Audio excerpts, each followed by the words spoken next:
What restrictions will be imposed on a child account created under Apple ID? Hello everyone. Today we're going to dive into the world of Apple ID child accounts.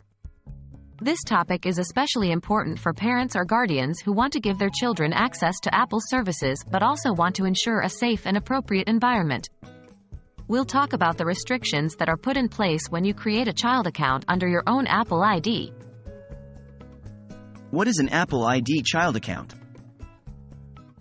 A child account is an Apple ID that a parent or guardian creates and manages for a child under 13. The account gives your child access to Apple services, including iCloud, iMessage, FaceTime, and Game Center.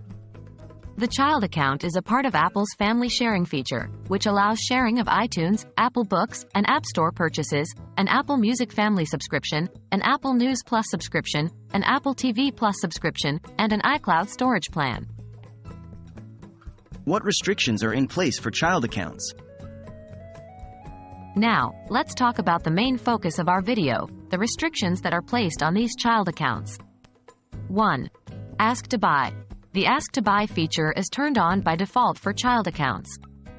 This means that before your child can make a purchase, they must get your approval. 2. Privacy. Apple takes privacy very seriously, especially when it comes to children. Parents or guardians have control over most of the data that can be shared from a child's account. 3. Communications. With iOS 13.3 and later, you can manage who your children can communicate with throughout the day and during downtime in phone, FaceTime, messages, and iCloud contacts. 4. Content and privacy restrictions.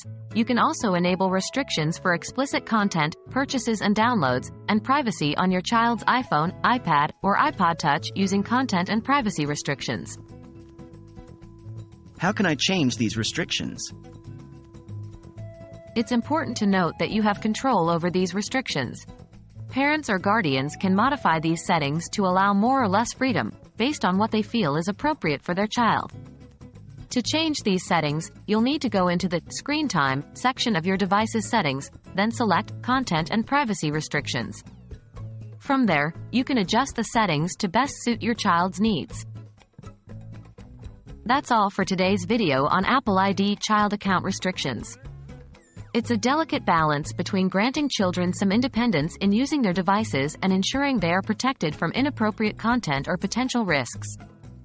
With the settings and restrictions that Apple has in place for child accounts, parents and guardians can have peace of mind knowing they have a level of control over their child's device use.